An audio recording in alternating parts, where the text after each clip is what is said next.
నమస్తే welcome to our channel. YCP అధినేత జగన్మోహన్ రెడ్డి భద్రతా విషయంలో కూటమి ప్రభుత్వం నిర్లక్ష్యం చేస్తుందని ఇదివరకే గవర్నర్లకి లేఖలు, హైకోర్టును ఆశ్రయించడం ఇవన్నీ కూడా చూసాం. ఇప్పుడు ఏకంగా ప్రైవేట్ సైన్యాన్ని రంగంలోకి దించుతున్నారట. మరి జగన్మోహన్ రెడ్డి జిల్లాల పర్యటన సందర్భంగా ఈ ప్రైవేట్ సైన్యంతో రోప్ పార్టీలు కూడా ఆయనకు కల్పిస్తారంట. మరి మొత్తానికి ఈ ప్రైవేట్ సైన్యం వెనుక ఏదైనా కుట్ర ఉందా తెలుసుకునే ప్రయత్నం చేద్దాం. దీన్ని విశ్లేషించడానికి మనతో పాటుగా ఉన్నారు senior journalist doctor Vadlamani Kanakadurga గారు. నమస్తే మేడం. నమస్తే అండి. కూటమి ప్రభుత్వం అధికారంలోకి వచ్చినప్పటి నుంచి కూడా జగన్ భద్రతను పట్టించుకోవట్లేదు. భద్రతను పట్టించుకోకపోగా ఆయన పర్యటనలు వెళ్తుంటే కట్టడి చేస్తున్నారు. ఇదంతా వైసీపీ విమర్శించేది. మరి ఈ భద్రతా విషయంలోనే గవర్నర్లకు లేఖ రాసింది మేడం. తర్వాత కలిశారు, తర్వాత హైకోర్టును కూడా ఆశ్రయించారు. మొత్తానికి అసలు ఈ భద్రతా విషయంలో వైసీపీ చేస్తున్నటువంటి రాద్ధాంతం ఏంటి? అసలు మరి ఈ ప్రైవేట్ సైన్యాన్ని రంగంలోకి దించి జగన్మోహన్ రెడ్డి జిల్లాల పర్యటన ఉంది. ఆ జిల్లాల పర్యటన అప్పటి నుంచి కూడా వీళ్ళే ఇంకా ఆయనకు మొత్తం సెక్యూరిటీ ఇస్తారు అంటూ వైసీపీ చేస్తున్నటువంటి ప్రచారం. మరి దీని వెనుక ఏదైనా కుట్ర ఉందా? ఏమంటారు మీరు? కుట్ర ఉందా అని నెమ్మదిగా అంటారేంటి? చాలా పెద్ద కుట్రే ఉంది. అయితే ఆల్రెడీ 58 మంది ఆయనకు సెక్యూరిటీ ఉన్నారు Z+ కేటగిరీలో.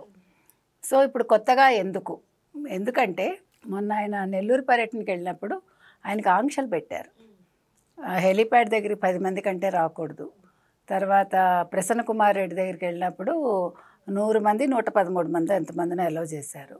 కానీ ఎంత కట్టడి చేసినా వైసీపీ వాళ్ళు అవన్నీ లెక్క చేయరు. ఎందుకంటే ఎప్పుడు కూడా రౌతు కొద్దీ గుర్రం అంటారు. సో ఇక్కడ సరైన నాయకుడైతే కింద వాళ్ళు కూడా సిస్టమ్స్ పాటిస్తారు. కానీ జగన్మోహన్ రెడ్డే మీరు సిస్టమ్స్ పాటించకండి కనుసైగలు చేస్తాడు కదా. రండి రండి అంటూ ఉంటాడు, కళ్ళతో చెప్తాడు, మళ్ళా సిగ్నల్స్ ఇస్తాడు, తోసుకుని వచ్చేయండి, లేదా బ్యారికేడ్స్ తోసేసేయండి, మీరు పరిగెట్టుకుని వచ్చేయండి అంటే అదొక పిచ్చి ఆయనకి.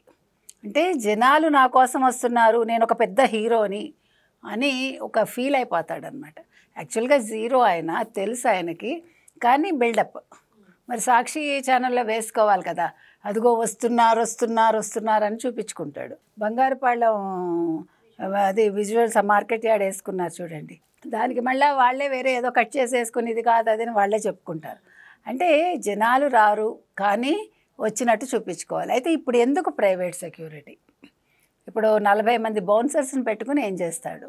గతంలో మీకు తెలుసు 928 మందిని పెట్టుకుని ఎన్ని వేల కోట్లు ఇచ్చాడు, ఎవరు డబ్బులు ఇచ్చాడో అందరికీ తెలుసు. ఒక ప్రాణానికి ఇంతమంది సెక్యూరిటీ కావాలి, ఒక 1000 మంది సెక్యూరిటీ కావాలి అంటే జగన్మోహన్ రెడ్డి నువ్వేం తప్పులు చేసావు? నీకు ఎందుకు అంత భయం? నీకు నిద్రపోవడానికి అసలు నిద్ర పడుతోందా? నువ్వు తిండి తినగలుగుతున్నావా? అంటే నువ్వు 5 ఏళ్ళు ఏం చేశావు? 5 ఏళ్లకు ముందు నీ తండ్రి ముఖ్యమంత్రిగా ఉన్నప్పటి నుంచి, ఆయన పాదయాత్ర కాదు, తర్వాత ఆయన ముఖ్యమంత్రి అయ్యాక అప్పటి నుంచి ఇప్పటి వరకు నువ్వు చేసిన తప్పిదాలేంటి? నిన్ను ఎవరు తరుగుతున్నారు? అసలు ఏంటి మేడం, జగన్మోహన్ రెడ్డి అధికారంలో ఉన్నప్పుడు పరదాలు కట్టుకోవడం, పైన హెలికాప్టర్లు వెళ్తున్నారంటే కింద ట్రాఫిక్ నాపేయడం, ఇప్పుడు ప్రైవేట్ సైన్యం, ఎందుకు అంత ఇన్సెక్యూరిటీ ఫీల్ అవుతారు జగన్మోహన్ రెడ్డి? తప్పులు చేసిన వాడే చేస్తాడు ఆ పని. ఇప్పుడు అసలు ఎందుకు? ఇప్పుడు ఒక మనిషి నిజమైన నాయకుడు ఎలా ఉంటాడమ్మా? మామూలుగా ఎలా ఉంటాడు? ప్రజల్లోకి వెళ్ళిపోతాడు, దూసుకుని వెళ్ళిపోవాలి, వెళ్ళిపోయి నేనున్నాను అనాలి. ఇప్పుడు రాజీవ్ గాంధీ సరే కాంగ్రెస్ అయితే ఏంటి, ఏదైతే ఏంటి, అతను వెళ్ళిపోయేవాడు కదా. ఇప్పుడు మోడీ గారు వెళ్తారు కదా, చంద్రబాబు నాయుడు గారు వెళ్తున్నారు కదా, ఈవెన్ రేవంత్ రెడ్డి కూడా ప్రజల మనిషే కదా. అంటే నేను అనేది ఏంటంటే, మీరు ఫస్ట్ అధికారంలోకి రాగానే ఒకలా ఉండి అధికారం వంటబట్టాక మీరు తప్పులు చేయటం మొదలుపెట్టాక మీరు చుట్టూ సైన్యాన్ని ఎందుకు పెట్టుకుంటారు? దేనికోసం? ఇవాళ 40 మంది బౌన్సర్స్ని మీరు పెట్టుకున్నారంటే అంటే మీ ఇంట్లోకి ఒక కాకి వచ్చినా కూడా ప్రజలకు తెలియకుండా ఉండడానిక? మీకు అర్థమైందా?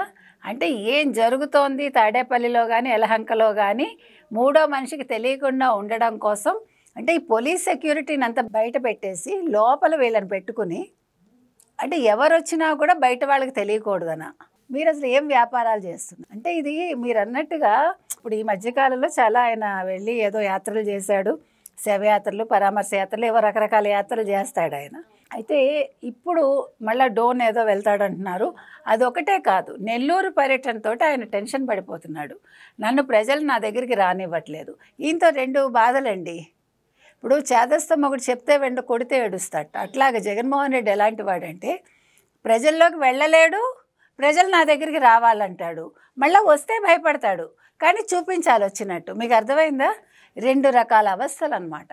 అంటే ఇప్పుడు ఈ 40 మంది బౌన్సర్లను పెట్టుకుంటే వాళ్ళే కొంచెం జనంగా కనిపిస్తారని ఆయన ఇంకో అదే వీళ్ళు కనిపిస్తారు, జనాలు ఏమన్నా అబ్బో ఇంతమంది బౌన్సర్స్ని పెట్టుకున్నాడంటే ఈయన ఎంత పెద్ద నాయకుడో, ఈయన ప్రాణాలకు ఎంత ముప్పు ఉందో, ఈయన చాలా గొప్పవాడు కాబట్టి ఇంతలా పెట్టుకున్నాడు, అంతేగాని ఇన్ని తప్పులు చేశాడు కాబట్టి పెట్టుకున్నాడని ప్రజలు అనుకోవాలి. కోడికత్తి డ్రామాని చేసాము, గులకరాయి డ్రామాని చూసాము. సో మళ్ళీ అలాంటి ఏదైనా డ్రామా రిపీట్ అయ్యే అవకాశం? ఈసారి ఏం డ్రామా ఆడతాడో మనకు తెలియదు. కోడికత్తి అయిపోయింది, గులకరాయి అయిపోయింది, ఇప్పుడు మరి బ్లేడ్ బ్యాచ్లు ఏమన్నా దింపుతాడా? అప్పుడు పవన్ కళ్యాణ్ని ఇబ్బంది పెట్టారు చూడండి, అట్లా తిని కోసుకుని బ్లేడ్ బ్యాచ్ వచ్చిందంటాడా ఏమో మనకు తెలియదు అంటోయ్. జగన్మోహన్ రెడ్డి ఎంతకైనా తెగిస్తాడు, ఎందుకంటే నెక్స్ట్ పవర్లోకి రావాలనుకుంటున్నాడు.